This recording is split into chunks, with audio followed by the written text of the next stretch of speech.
Cześć! Dzisiejszy dzień jest ostatnim dniem, kiedy to nagrywam z mojego pokoju w Leeds. I przeprowadziłam się do Manchesteru. Mieszkam już tutaj dobre pół roku i mimo, że w Leeds bardzo dobrze mi się żyło, to w Manchesterze żyje mi się jeszcze lepiej. Po pierwsze, Manchester wydaje się być większym miastem. I mówię tutaj wydaje się, bo Leeds, taka ciekawostka, jest administracyjnie i populacyjnie większe. Do Leeds przyłączonych jest bowiem więcej tych podmiejskich miasteczek czy dzielnic, ale jeżeli pojedziemy do Manchesteru, to poczujemy się bardziej jak w mieście, jeżeli chodzi o samo centrum Manchesteru. W Manchesterze są tramwaje, są 3 dworce kolejowe, jest więcej drapaczy chmur. No ogólnie Manchester tętni takim bardziej miastowym życiem. Dla mnie to jest akurat plusem, bo brakowało mi czasem takiego vibe'u miasta, ale oczywiście Manchesterowi też nie brakuje takich zielonych zakątków. Człowiek spragniony spokoju znajdzie tutaj też wiele parków, rzeczek, kanałków czy lasków. Ja akurat mieszkam w takiej spokojnej dzielnicy, ale jak chcę zaczerpnąć trochę hałasu, to wtedy jadę sobie do centrum Manchesteru.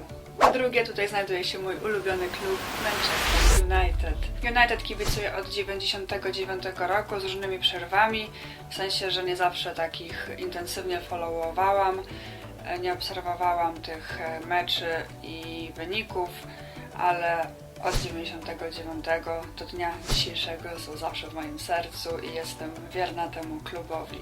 Nie powiem, bo mieszkając w Leeds też bardzo lubiłam atmosferę Leeds United, ale oni wtedy byli w drugiej lidze, także nie kolidowali z Manchesterem United, także też miałam ich w swoim sercu tam mieszkając, no ale teraz, gdy awansowali do pierwszej ligi, to już niestety jest konflikt i Manchester United jest u mnie na pierwszym miejscu. I po trzecie, jest tutaj więcej możliwości. Mieszkając w Leeds nawet przyjeżdżałam do Manchesteru do pracy. Ja pracuję w 2 takich agencjach, które zlecają mi pracę. W sensie, że ja wybieram sobie pracę, właśnie zaraz o tym opowiem, bo to jest takie trochę może bardziej skomplikowane. No ale właśnie często z Leeds przyjeżdżałam do Manchesteru pracować, później wracałam do Leeds.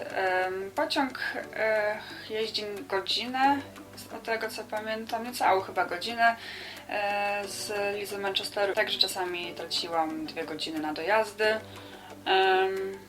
I będąc w Manchesterze, to zawsze coś mnie takiego fajnego spotykało. Właśnie zawsze czułam tą taką przyjazną atmosferę. No coś jest w tym Manchesterze. Tak mi się wydaje, że może właśnie przez ten Manchester United, przez to, że tych ludzi takich przyjaznych zawsze spotykałam, to wydaje mi się, że tak jakbym I belong here, czyli tak jakby należę do tego miasta. No i właśnie w następnych filmikach chciałabym też bardziej o tym Manchesterze opowiedzieć. Bardzo bym chciała poznać historię Manchesteru, bo tak nie do końca jeszcze ogarniam, dopiero się w to wdrążam i chciałabym bardziej eksplorować to miasto, te wszystkie jego dzielnice, te miasteczka podmiejskie Manchesteru, które wydają mi się bardzo interesujące. Ale właśnie najbardziej chciałabym się teraz skupić na mojej pracy i opowiedzieć, gdzie pracuję i co robię. Jak już wspomniałam, pracuję dla 2 agencji, ale też chciałabym się skoncentrować może tylko na jednej, z którą jestem dłużej. Agencja nazywa się Indeed Flex. I jakby najprościej to wytłumaczyć? Jest to agencja, która powiedzmy, że zatrudnia ludzi już z doświadczeniem. Z reguły jest to doświadczenie w gastronomii, ale też zatrudnia kierowców. Ja akurat nie mam prawa jazdy, ale z tego co wiem, to kierowców, różnych takich operatorów wózków widłowych, czy innych takich jakichś ładowaczy, no nie wiem jak to wytłumaczyć po polsku, a coś w tym stylu. No z takimi skillsami już zatrudnia ta agencja pracowników. I ta agencja jest takim pośrednikiem pomiędzy nami, pracownikami, a takim głównym pracodawcą. Ja akurat powiem na swoim przykładzie, ja akurat mam skillsy praktycznie we wszystkim w gastronomii oraz mam jeszcze skills Online Assistant, to tak ładnie brzmi, czyli ogarniacz internetowy, czyli realizator zamówień online. Takiego mam jeszcze skillsa, no i mam jeszcze skills ładowacz półek w sklepie. To też się ładnie nazywa po angielsku, to się nazywa Replenishment Assistant. Zawsze ten asystent to tak ładnie brzmi. A po polsku to nie wiem, jak to przetłumaczyć. Ładowacz półek. Jestem ładowaczem półek. Mam takiego skillsa. A jeżeli chodzi o gastronomię, to oczywiście kelnerstwo, bar. Jako baristka mogę pracować na festiwalach. Jest też coś takiego jak general staff. Wtedy czasami nas zatrudniają do takich różnych dziwnych robótek. Czyli to właśnie możemy robić tak naprawdę wszystko. Oczywiście w granicach naszych umiejętności. No dobra, tutaj może gdzieś zrobię taką symulację, jak to wygląda. Wchodzimy sobie w aplikację, przeglądamy shifty, patrzymy co jest, co nam oferują, albo na przykład wybieramy sobie dzień i patrzymy, czy tego dnia są jakieś dostępne zmiany. Przeglądamy, patrzymy na stawki oczywiście, godziny, czy nam to pasuje, czy nie. Jeżeli jesteśmy zainteresowani taką pracą, to ją bierzemy. I może być taka sytuacja, że na przykład nam już oferują tą pracę i jeżeli ją zaakceptujemy, to już automatycznie ją mamy przyjętą, że tą zmianę już dostaliśmy. Może być też taka sytuacja, że aplikujemy o pracę i wtedy ona jest tak jakby w zawieszeniu. Nie wiemy, czy już dostaliśmy, czy nie, bo pracodawca musi nas jeszcze zaakceptować i zweryfikować, na przykład, czy on jest na pewno nami zainteresowany. I to może taki proces potrwać trochę dłużej, zanim dostaniemy tego shifta, tą zmianę. Ale tak, a pracodawcami są najprzeróżniejsze hotele, najprzeróżniejsze miejsca, które organizują różne eventy, typu festiwale, czy jakieś wesela, czy konferencje, różne stadiony, hotele już mówiłam, supermarkety w przypadku tego ładowacza półek, różne kawiarenki, restauracje, bary. A naprawdę jest tego bardzo, bardzo dużo. I oczywiście jak każda praca ma to swoje plusy i minusy i też chciałabym o tym porozmawiać i powiedzieć Wam, dlaczego właśnie pracuję z tymi agencjami i dlaczego widzę z mojego punktu widzenia więcej plusów. Tutaj sobie wypunktowałam, tak żeby mieć ściągawkę. Aha, takim pierwszym plusem to jest dyspozycyjność. Dyspozycyjność w sensie, że taka elastyczna dyspozycyjność. Możemy dysponować sami swoim czasem. Nie mamy sztywno określonego grafiku. Możemy sobie ustalić, że chcemy pracować w poniedziałki, środy i piątki. Wtedy szukamy zmian tylko w poniedziałki, środy i piątki. Nie musimy prosić szefa, żebyśmy mieli wtorki, czwartki, soboty i weekendy wolne. Po prostu sami sobie ustalamy dni, w których chcemy pracować, godziny i tak jakby jesteśmy, powiedzmy, szefem sami dla siebie. Tak samo na przykład jak planujemy wakacje, to nie musimy iść do nikogo i się pytać, tylko wiemy, że w te wakacje po prostu nie będziemy brali sobie shiftów. W moim przypadku się to sprawdza, bo ja czasami mam takie spontaniczne pomysły i wiem, że będę mogła wtedy zrealizować taki pomysł bez żadnych utrudnień spowodowanych moją nieobecnością w danej firmie. Ale tak jakby z tym związany jest również minus, bo czasami może być tak, że tych zmian nie będzie po prostu, że będziemy szukać zmian w poniedziałek, w którym chcemy pracować, a nie będzie żadnej dostępnej oferty pracy. Tak samo jeżeli chodzi o urlop, jeżeli idziemy sobie na ten urlop na 2 tygodnie, gdzieś wyjeżdżamy, to nie mamy płaconego tego urlopu w czasie rzeczywistym, czyli jak wracamy z urlopu, no to i podczas urlopu nie dostajemy wypłaty, dostajemy taką dopłatę do godziny urlopową i to trzeba sobie oszczędzać, co czasem może się wydawać trudno oczywiście, bo łatwo się wydaje pieniądze na bieżąco. Także na ten urlop trzeba sobie oszczędzić pieniądze i trzeba być rozsądnym, żeby nie wydawać wszystkiego naraz. Dodatkowym minusem jest sytuacja, gdy pracodawca przeliczy się i źle oszacuje ilość potrzebnych mu ludzi na zmianę i okaże się, że jest nas za dużo. wtedy ma prawo po 4 godzinach wysłać nas do domu.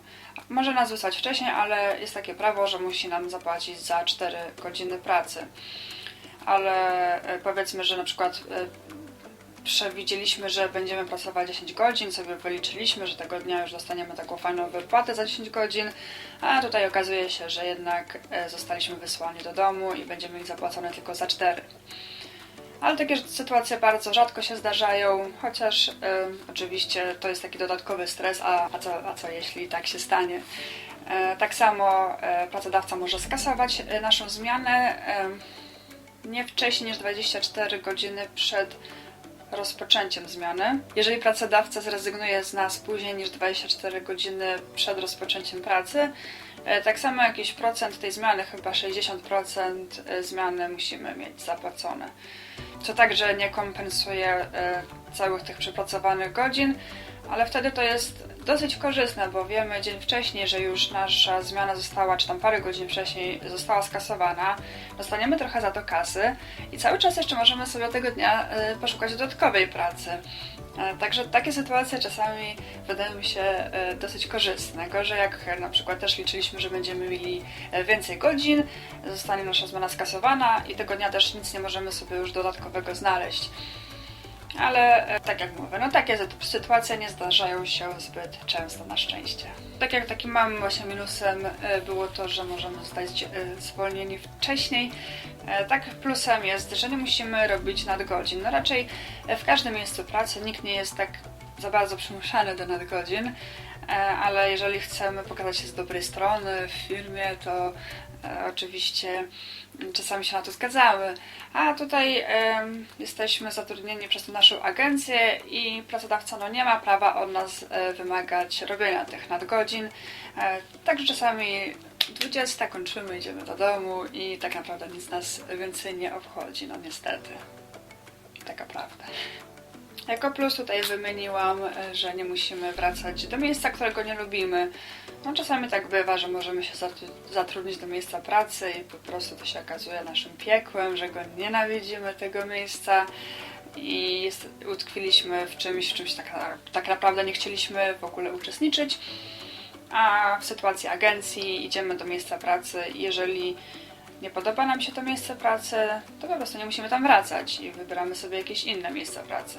W moim przypadku tak się jeszcze nigdy nie zdarzyło, żebym nie lubiła żadnego miejsca pracy. Ogólnie ja wychodzę z tego założenia, że ja sama stwarzam sobie atmosferę i otoczenie, w którym pracuję i to ode mnie tak naprawdę zależy, czy ja będę to miejsce lubiła, czy nie. Nie od innych ludzi. Czasami oczywiście z innymi przyjemniej się pracuje, z innymi może trochę mniej, ale wtedy staram się to ignorować. Jako plus uważam też, że zdobywam ogromne doświadczenie tak naprawdę. Każde miejsce jest inne, w każdym miejscu uczę się zupełnie czegoś innego. I ogólnie się bardzo jaram tym wszystkim. Ja na przykład tym pakowaczem półek i tym zamawiaczem online, realizatorem zamówień online zostałam trochę przez przypadek. To było w czasach pandemii, gdzie wtedy gastronomia była zamknięta, ale supermarkety były otwarte, także odblokowali mi te skillsy, tak jakby dodali, mimo że nie miałam wcześniejszego doświadczenia. No i przez to właśnie je nabyłam. I wszędzie tak naprawdę się czuję teraz jak u siebie. Czy pójdę do supermarketu, to wiem jak taka praca wygląda, czy pójdę do restauracji, czy jestem na barze, to wszędzie wiem, że sobie poradzę w takim miejscu pracy. Ale czasami uczy się czegoś nowego. Właśnie w takim jednym miejscu pracy to możemy tak zdziadzieć, to już nabywamy takiej stagnacji, wszystko robimy automatycznie. A czasem jak pójdziemy do innego miejsca pracy, to wszystko się wydaje takie nowe. Znowu wszystko tak jakby traktujemy jak taki trial shift, czyli taki dzień próbny. No ale oczywiście musimy udawać, bo to jest taka, musimy być tymi profesjonalistami, a to jest trochę taka jakby improwizacja, no bo klientom nie możemy powiedzieć, że jesteśmy tutaj pierwszy raz i musimy ich obsługiwać z tym profesjonalizmem.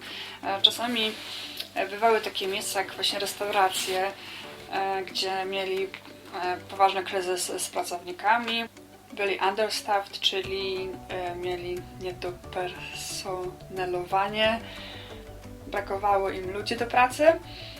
No i w jednej z restauracji, pamiętam, pokazali nam menu, jakie mają dania, jakie mają napoje. To w ogóle była japońska restauracja, czyli to w ogóle były jakieś takie nazwy z kosmosu. Tam jeszcze makaron, trzeba było się zapytać, czy on będzie na miękko, czy na twardo. I to jeszcze były te japońskie nazwy tego makaronu. Jakieś w ogóle na kasie, jak się nawijało to wszystko, no to też wszystko jakoś takie, znaczy nie było japońskich liter oczywiście, ale po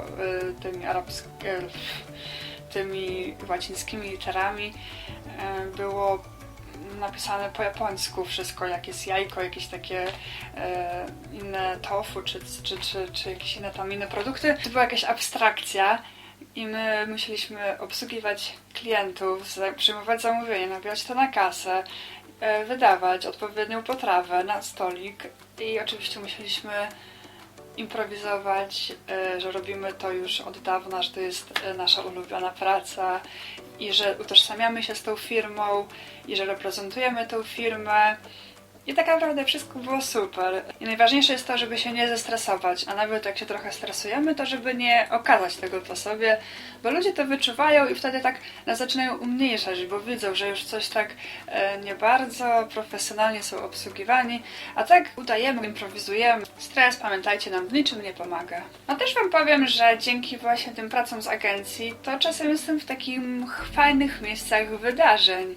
Na festiwalach na przykład mogę słuchać sobie różnych koncertów, w trakcie różnych eventów też są różne występy i mimo wszystko, że nie mogę czynnie w tym uczestniczyć, no to nieraz tam z boku sobie potupię nóżką i podejrzę niejeden ciekawy występ czy show.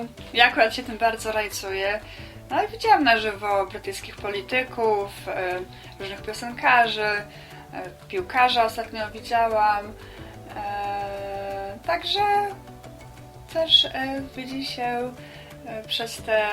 przez tą obecność na tych różnych eventach osoby ze świata show biznesu. I takim najważniejszym dla mnie plusem jest to, że możemy pracować w całej Wielkiej Brytanii. Ja czasami się uważam, mimo że teraz oczywiście jestem manchesterianką, mankunianką, to uważam się za takiego nomada trochę, czyli tam, gdzie jestem, tak naprawdę czuję się dobrze. Lubię właśnie pracować, lubię podróżować i mogłabym na przykład tak podróżować i pracować i zwiedzać, eksplorować. No i właśnie czasami lubię pojechać sobie do Londynu, w którym kiedyś mieszkałam, odwiedzić znajomych i tam przy okazji też popracować. Pracowałam już w różnych miastach w czasie pandemii, w której tak naprawdę nie można było podróżować, ale ja musiałam. No akurat te prace w supermarketach czasami były dostępne tylko w jakichś innych miastach, także musiałam trochę pojeździć, żeby tam popracować. No teraz to właśnie robię z własnej woli. I niedawno pojechałam, bo nigdy nie byłam, akurat pod rząd były wrzucone kilka zmian w Bristolu z tej mojej agencji. No i oczywiście mnie to zainteresowało, bo nigdy nie byłam w Bristolu wcześniej. No i sobie pomyślałam, okej, wezmę sobie te zmiany, popracuję i też przy okazji trochę zobaczę miasta Bristol. I akurat, żeby wam pokazać, jak to wygląda, to wzięłam ze sobą kamerę i zrobiłam z tego vlog. Także jak wyglądała moja podróż i praca w Bristolu, to już dowiecie się w przyszłym vlogu. Do zobaczenia, cześć!